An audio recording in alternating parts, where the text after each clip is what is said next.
우리 사자성어 중에 의린도부, 의심하다, 또 이웃린자, 도적도자, 도끼부. 아마 이 이야기 아실 텐데 어떤 사람이 도끼를 아무리 찾아도 없는 거예요.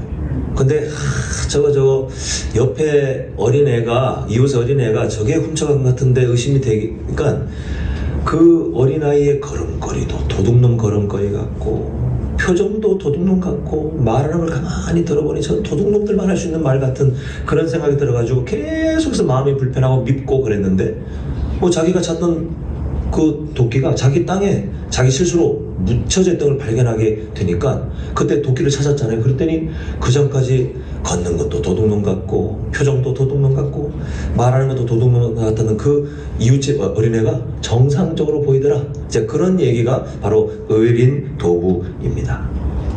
사람의 마음이 약해 빠졌어요. 인간에 대한 이해가 성도들은 정말 필요하거든요. 근데 사람들은 자기가 객관적이고 그리고 합리적이고 나는 절대로 다른 사람들 안 속아넘어가고, 근데 살아보셔서 또 우리 성도님들의 지혜로 이미 다 경험하셨겠지만 우리의 마음은요 누구나 할 것 없이 다 연약해요. 순식간에 이 의린도부라는 사자성어처럼 다른 사람에 대한 어떤 마음의 태도 때문에 그 사람이 달리 보이고 좋게 보이면 모르겠지만 대체로 우리는 순식간에 빨리 증상이 나타나는 게 안 좋은 쪽이잖아요. 다른 사람이 밉고 다른 사람이 의심스럽고 같은 공동체 안에서도 막 그러고, 이 세상을 바라볼 때도 우리가 마음을 어떻게 먹느냐에 따라서 우리 교회가 자주 외쳤던 거지만 시냇가에 심겨진 나무, 광야 속에 찌들어가는 삶일지 광야 속에 여전히 생명력이 있는 그 나무와 같은 삶일지, 그게 보니까 하나님에 대한 태도와 함께 우리가 그 안에서 어떤 마음을 가지고 있는지에 따라 달라지더라는 것을 우리 예전에 창세기를 통해서 요셉의 이야기, 절망 가운데 있을 법한 상황인데 분명히 절망도 있었겠지만 근심도 있었겠지만 두려움도 있었겠지만 그 마음이 한쪽 귀퉁이에 그래도 하나님을 경외하고 하나님을 바라봤더니 하나님을 그걸 기뻐하시면서 형통하게 하셨다, 이 증거를 보았잖아요. 또 사람은 마음이 얼마나 연약한지, 하나님께서 은혜를 주시면 잘 살아가지만 우리가 그 은혜를 잊어버리면 순식간에 이 마음이 오염되고 무너지고 그렇게 하는 것을 보게 됩니다.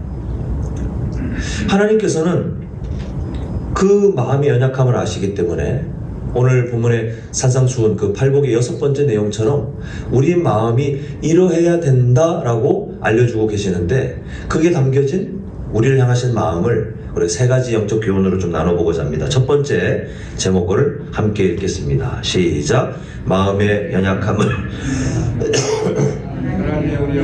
늘 청결을 사모해야 합니다.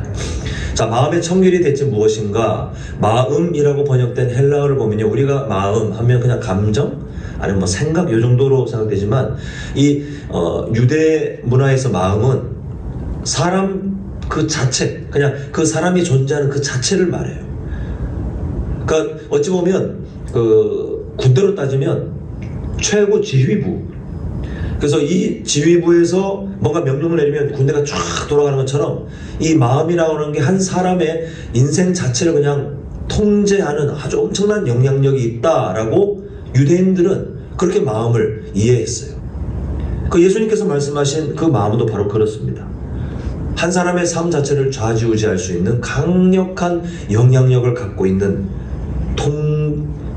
지휘부, 그게 바로 사람의 마음인데, 여기에 대해서 예수님께서는 그런 마음이기 때문에 한 사람의 인생이 걸려있는 중요한 것이기 때문에 뭐라고 명령하셨냐면 오늘 보면 청결해라 이렇게 말씀하셨는데요. 그 청결의 의미를 한번 좀 몇 가지만 좀 나눠봐야 되겠습니다. 여기 청결이라고 번역된 헬라어의 그 의미들이 뭐라고 되어 있냐면, 뭐 한국어로도 약간 의미는 우리가 유추할 수 있지만 실제 이 사람들이 바라봤던 의미가 이거고 예수님께서 그 의미를 담아서 설명하신 거기 때문에 우리가 한국적인 시각이 아니라 그 사람들의 문화로 이 단어를 보는 게 좀 더 유익하겠죠. 첫 번째 그 내용이 뭐냐면 오염되지 않은 순수한 상태를 말합니다. 오염되지 않은 순수한 상태가 뭐라고요? 청결. 네. 그냥 뭐지? 명확히 모르겠지만 뭐 그냥 깨끗한 거 아닐까? 이게 아니라 오염되지 않은 순수한 상태, 그런 마음을 배워가라. 사모하고 배워가라. 이게 예수님의 말씀인데, 한번 성도님들의 삶을 보면요, 정도의 차이는 있겠으나 지금까지 지금 살고 계신 집에 들어가서 뭐 한 해 두 해 사신 게 아닐 것 같은데요, 들어가셔서 그 집 청소를 지금까지 한 번도 안 하신 분은 아무도 안 계실 거예요.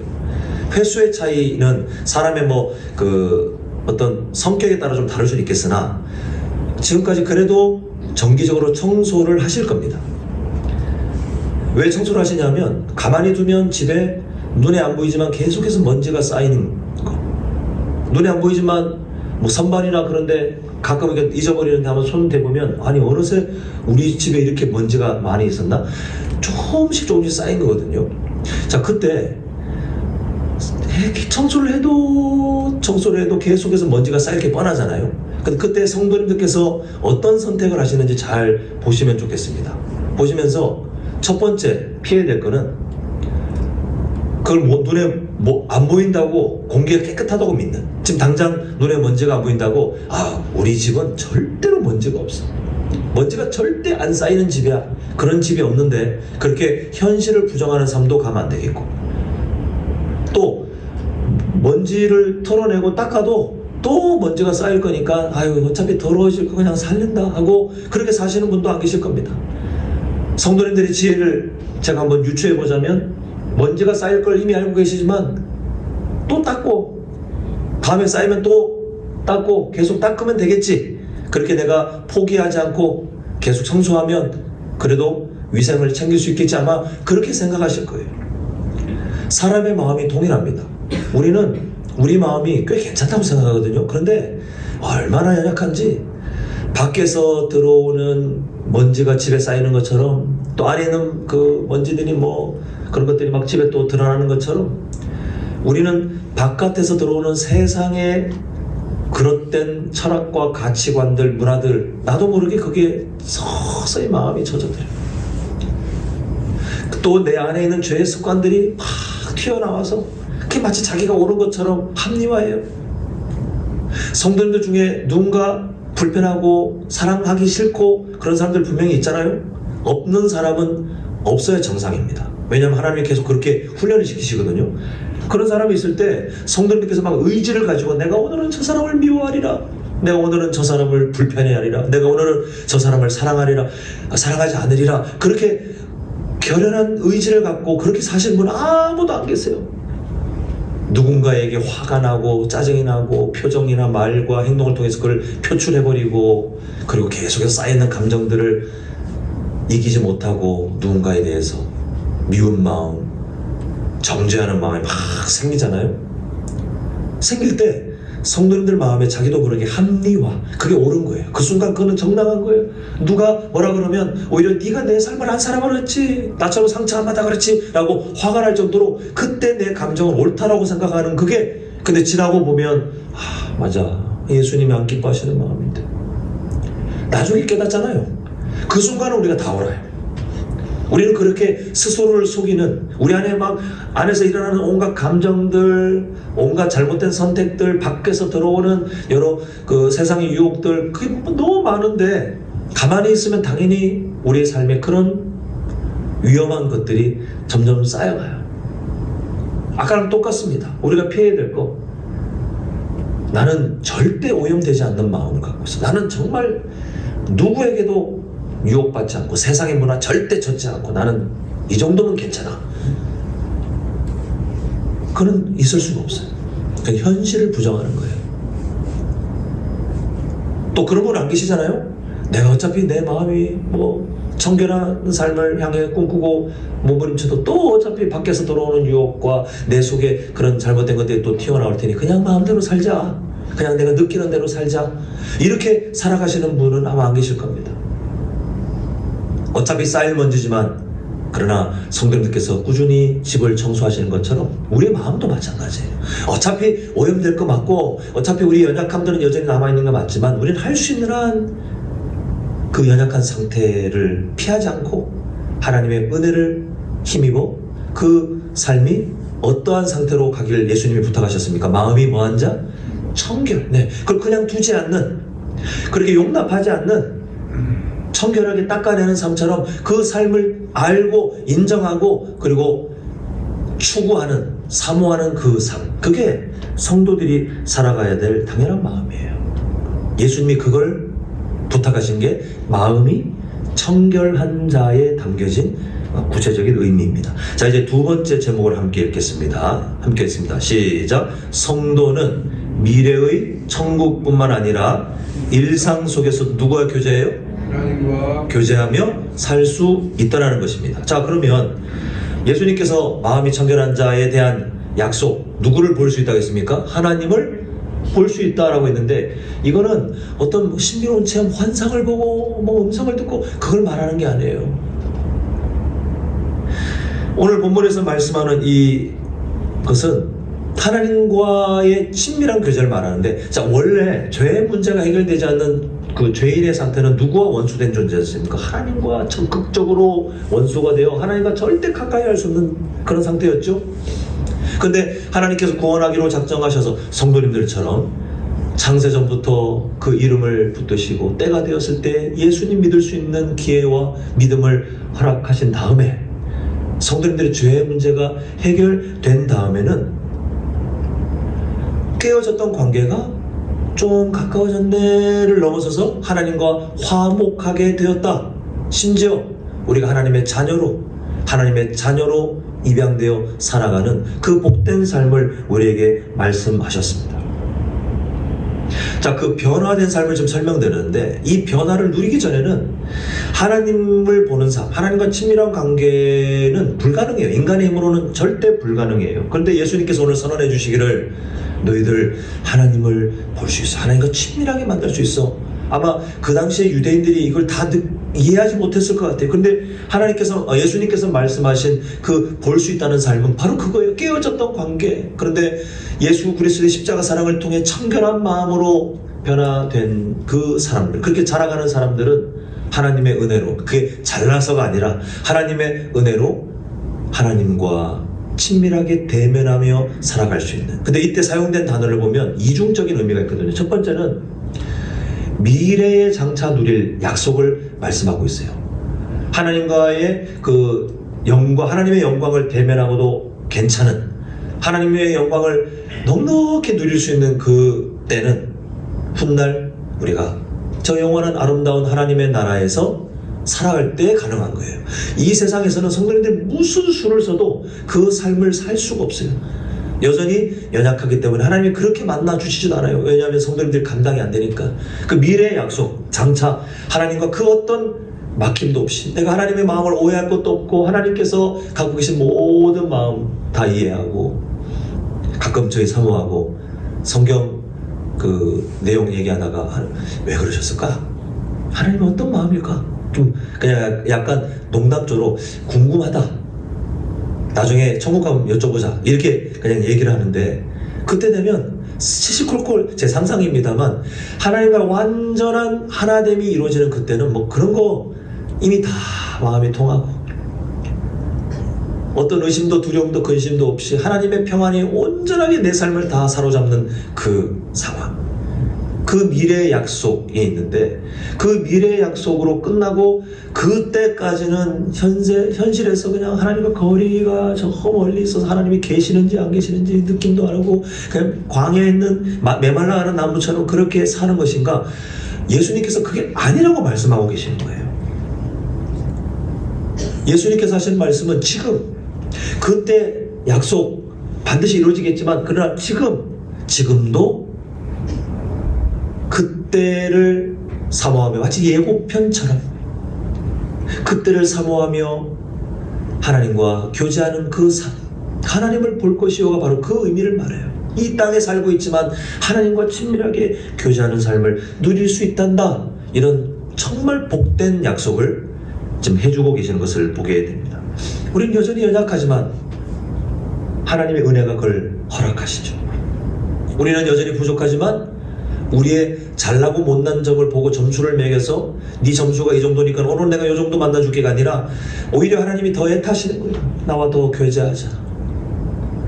내 마음을 더 알아다오. 내가 너 마음을 아는 것처럼 끊임없이 외치시고 부르시고 깨닫게 하시고, 때로는 우리가 미련해서 듣지 못할 때 때로는 엄한 회초리를 들기도 하지만 하나님의 사랑은 우리가 하나님과 친밀한 교제를 누리길 바라시는 현재에서도요, 천국 가기 전까지 그 삶을 우리에게 주고자 하십니다. 사랑하는 성도 여러분, 3일 전인가요? 우리 주일 오전 예배 때 보았던 요한계시록 4장 말씀 기억나십니까? 예수님께서 사도 요한을 데리고 보여주시는데 누구의 보좌를 보게 하셨죠? 하나님의 그 영광스러운 보좌를 보게 하셨는데, 결국 그게 뭡니까? 그때 당시에 로마 황제 압제 속에 고통받고 있던 초대교회 성도들에게 말씀하시는 바가 뭐냐 하면, 로마 황제가 앉아있는 보좌가 그 시대 세상 사람들한테는 제일 두렵고 제일 힘이 있는 자리처럼 보이지만 하나님의 보좌를 보는 순간 그건 아무것도 아닌 거예요. 사도 요한을 비롯한 초대교회 성도들에게 하나님께서 그걸 보라는 거예요. 그걸 봐야 믿음의 눈을 열어서 로마 황제의 보좌를 보는 게 아니라 모든 역사를 이미 하나님의 선한 섭리 가운데 그 계획을 차근차근 이루어가시고 그 통치가 흔들린 적이 없는 그 하나님의 영광스러운 보좌를 보면 설령 순교를 당하더라도 마치 스데반 집사님처럼, 스데반 집사님이 마지막에 본 게 바로 그 장면이잖아요. 두려움 없이 주님을 바라보며 그 삶의 모든 시간들을 하나님 앞에 드릴 수 있는 성도의 견인, 성도로 견디고 인내하는 삶이 가능하다. 그걸 위로의 출발점으로 그렇게 하나님께서 요한계시록 4장을 통해 우리에게도 동일하게 그 은혜를 주셨는데, 같은 맥락이에요. 오늘 두 번째 영적 교훈과 연결되는 겁니다. 마음이 청결한 자가 누리는 복. 이 세상 속에 있지만 마음의 시선이 나와 친밀하게 교제해 주시는 그 하나님을 만날 때마다 우리는 현실의 어떤 상황에 있든 우리의 감정이 무너지고 내 상처들이 있고 그거 있잖아요, 평생 가도 해결 안 돼요. 성도님께서 진짜 끼니를 거르고 계속 기도해 보십시오. 성도님들 삶에 있는 상처, 이미 새겨진 그 기억은 사라지잖아요. 근데 그 사라지지 않는 상처, 두려움들을 우리의 눈이 열려 주일 오전에 나눴던 언어로 바꾸자면 하나님의 보좌를 볼 때 감당할 수 있는 거예요. 오늘 우리가 보고 있는 언어로 바꾸면 하나님을 대면할 때, 일상 속에 하나님과 교제할 때 우리에게 있는 상처를 딛고 우리 눈앞에 있는 현실을 우리는 또 넘어 하나님께서 기뻐하시는 삶을 향해 자라갈 힘을 얻게 되는 거예요. 근데 누가 누립니까 이 삶을? 마음이 어떤 사람이요? 청결한 사람.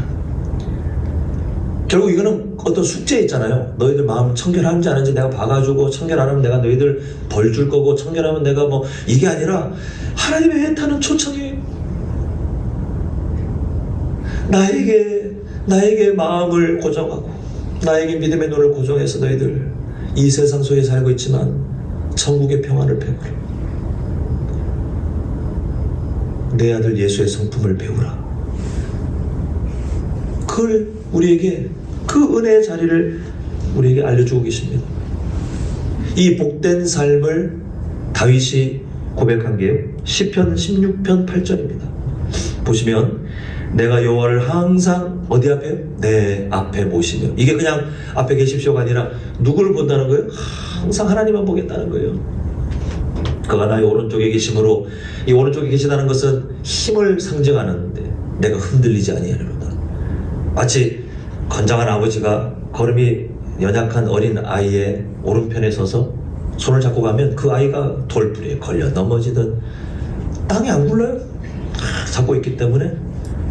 지금 이 시편 16편의 역사적 배경은 자료가 남아있지 않아서 불분명합니다만, 내용 전체를 보면, 나중에 16편을 보시면 이게 평안이 막 넘쳐가지고 지루하고, 노새 젊은 옷에 극락이로다, 이런 세상적인 안락함에 빠져서 그냥 신화 지어볼까 한 게 아니라, 내용을 보면 어려움이 있어요. 고통이 있어요. 두려움이 있어요. 그리고 우리가 유추할 수 있잖아요. 다윗이 걸어온 그 하나님께서 다윗을 훈련시켰던 그 시간들이 그러잖아요. 억울함도 당하고 두려움도 당하고.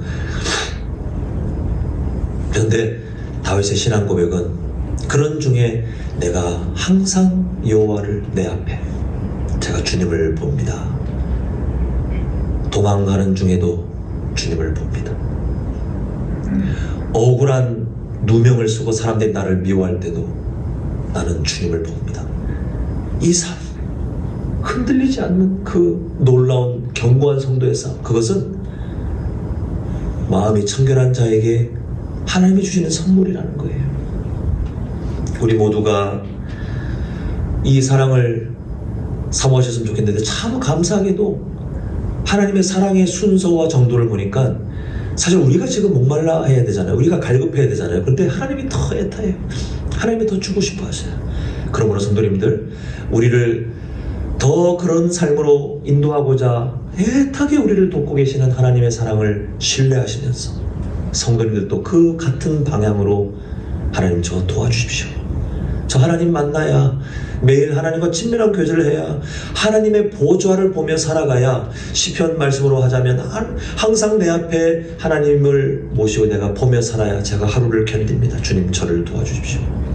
그럴 때 하나님이 나갔다 들어왔다 나갔다 들어왔다 하시는 분이 아니라 여전히 내 곁에 계시는 임마누엘 하나님이신데 나의 연약함을 도우시며 우리의 막힌 믿음의 눈을 여셔서 성도님들의 삶이 더 견고한 하나님의 백성으로 자라가도록 도우실 것입니다.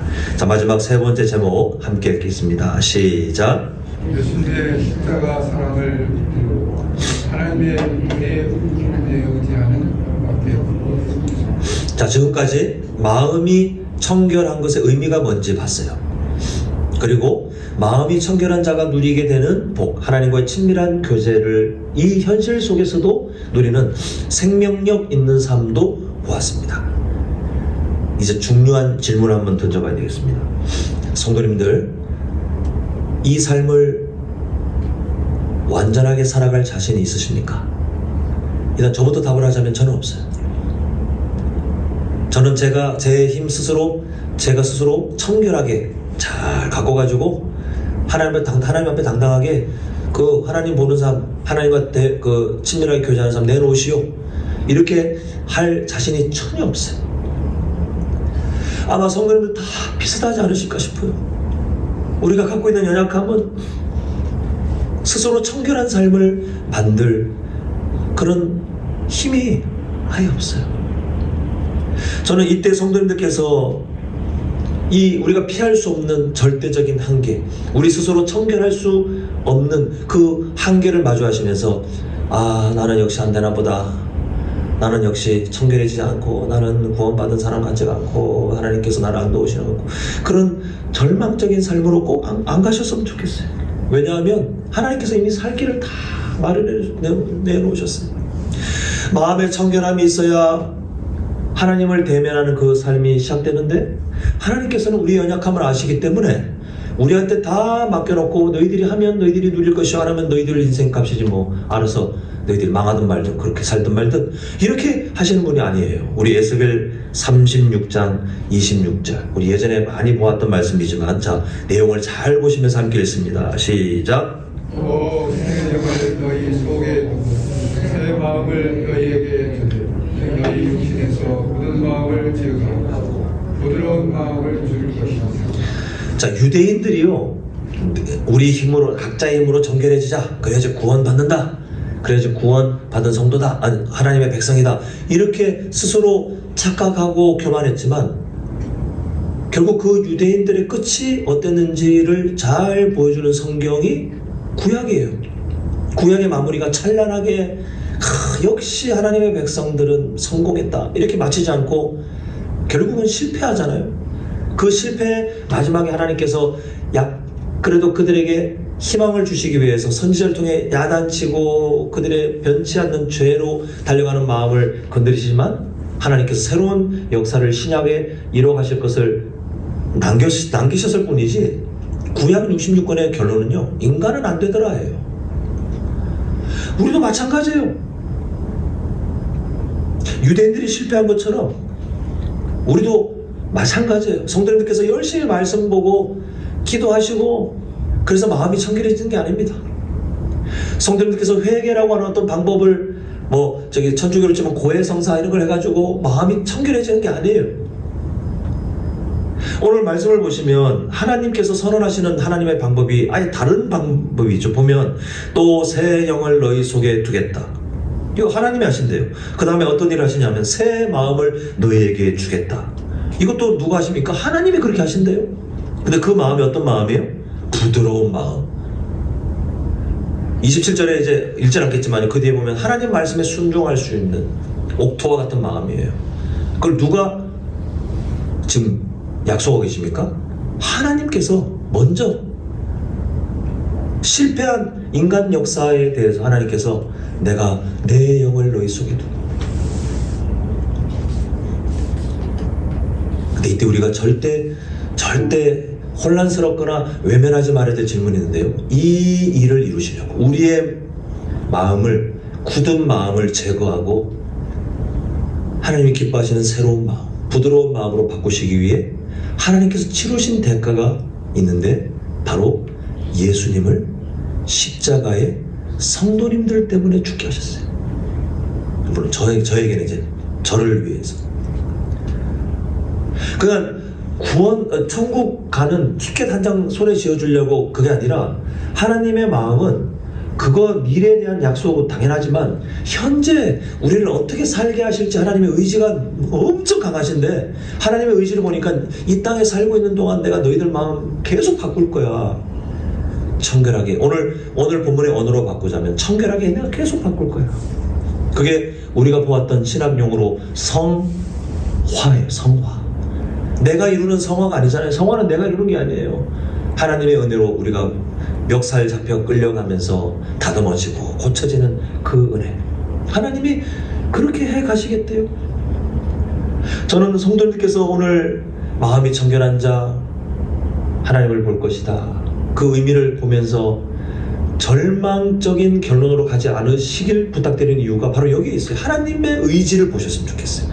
하나님께서 우리의 마음을 바꿔주고 싶으시고 그렇게 바꿔주고 싶으신 이유는 그렇게 바꿔야 하나님께서 우리의 마음을 건드려 주셔야 고쳐주셔야 우리를 청결하게 해주셔야 우리가 이 일상 속에 하나님과 친밀하게 교제하며 생명력 넘치는 삶을 살 수 있기 때문에 스스로 뭐 할 수 없는 걸 아시기 때문에 새 영을 너희 속에 두고처럼 사도행전 2장에서 오순절 성령 강림 사건을 통해 예수님 믿는 사람들에게 하나님이 머무실 만한 자격이 아무도 없는 인간들이지만 하나님께서 강권적으로 오셨잖아요. 그거 도와주시려고. 저는 성도님들의 결론이 나는 마음을 청결하게 못하는데 여기에 가지 마시고 당연하지만 그게 맞지만 하나님께서 이걸 이루시려고 무려 누구를 대까지 불러가 치렀다고 그랬죠? 예수님을 십자가에서 죽게 하셨을 정도로 그렇게 내 마음을 청결하게 하시고 내 마음에 새 마음을 주는 그 하나님의 사랑이 지금도 변치 않으니 그게 소망이 되셨으면 좋겠어요. 먼저 그렇게 사랑을 끊임없이 베풀고 기록하고 읽게 하시고 묵상하게 하시는 그 하나님의 마음은 이거 알고 두려움이나 절망이 아니라 연약하지만 근데 내 안에 하나님께서 이걸 이루시려고 내 삶에 임재하셔서 돕고 계시니 하나님 죄송해요. 저를 다시 한번 도와주세요. 청결한 마음 배우길 원합니다. 하나님과 친밀하게 교제하는 그 청결한 마음을 배우길 원합니다. 이렇게 언제 어느 정도의 주기로 기도하셔야 될까요? 자, 1번 일주일에 한 번, 2번 주일날 봤으니까 수요일 이렇게 공예배 때, 3번 매일. 정답이 몇 번일까요? 성도님들께서는 이렇게 기도 안 하고는요 매일마다 하나님 제 마음은 금방 오염돼요. 청결하고 싶어요 주님. 근데 저를 바꿔주시려고 하나님 그토록 많은 사랑을 베푸셨으니 그 사랑을 의지합니다. 저를 바꿔주세요. 기도해야 그날 우리가 겨우 하나님께서 예비하신 그 삶을 향해 한 걸음 내디딜 수 있는 거예요. 이런 기도도 없이 산다? 순식간에 마음이 오염되면서 나는 잘난 것 같고 다른 사람들은 안 잘난 것 같고 내가 이 세상의 중심이고 내 주변에 있는 사람들은 나한테 도움이 되거나 도움이 안 되는 인간이거나 이게 등급을 나눠가지고 막 불편하기도 하고 막 미워하기도 하고 또 세상 문화를 찾아가고 예수님 믿는다고 하지만 기복신앙에 빠져가지고 그냥 그것만 마치 하나님의 복인 것처럼 찾고 이런 삶을 살 수밖에 없습니다. 결국 우리가 살 길은 그저 우리 연약함을 내어놓고 하나님 도와주세요. 그렇게 매일 매 순간을 살 수밖에 없기에 우리는 그래서 기도해야 되는 거겠죠. 그래서 우리는 하나님의 말씀을 매일마다 더 가까이 할 수밖에 없습니다. 성도님, 이 순서를 잘 아시겠습니까? 기도해야 마음이 청결해지고 성경을 읽어야 마음이 청결해지는 것이 아니라 하나님께서 나를 그렇게 도우실 사랑의 의지가 있으신데 인격적인 하나님 앞에 하나님 제가 더 하나님께 가까이 다가가서 하나님의 은혜를 누립니다. 하나님께 제가 더 그 말씀에 귀를 기울이고 하나님의 마음에 제 마음이 맞춰져야 그 삶을 배울 수 있게 저 기도합니다. 그래서 말씀 읽고 그래서 기도하는 거예요. 이걸 바꿔놓으면 종교 행위예요. 내가 성경을 읽으니까 뭔가 될 것 같고 내가 기도를 하고 있으니까 뭔가 될 것 같지만 아니요. 모든 것을 이루시는 분은 하나님의 은혜밖에 없어요. 그 은혜의 자리에 하나님의 말씀을 통해 우리가 나아갈 뿐, 기도를 통해 나아갈 뿐, 우리는 하나님의 은혜밖에 붙을 게 없습니다. 이제 말씀을 맺겠습니다. 오늘 우리는 마음이 청결한 자가 누리는 그 복, 하나님과 친밀한 교제를 누리는 이 세상 속에서 그 생명력 넘치는 삶을 약속받았는데 우리 다시 한번 세 가지 제목만 다시 보도록 하겠습니다.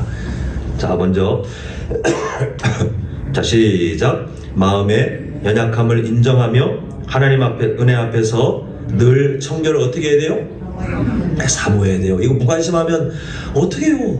하나님께서 때로는 막 그 회초리를 들고도 가르치긴 하시겠지만 하나님은 사랑하는 자녀가 먼저 깨닫길 바라시니까 우리 사모해야 됩니다. 자, 다음 두 번째.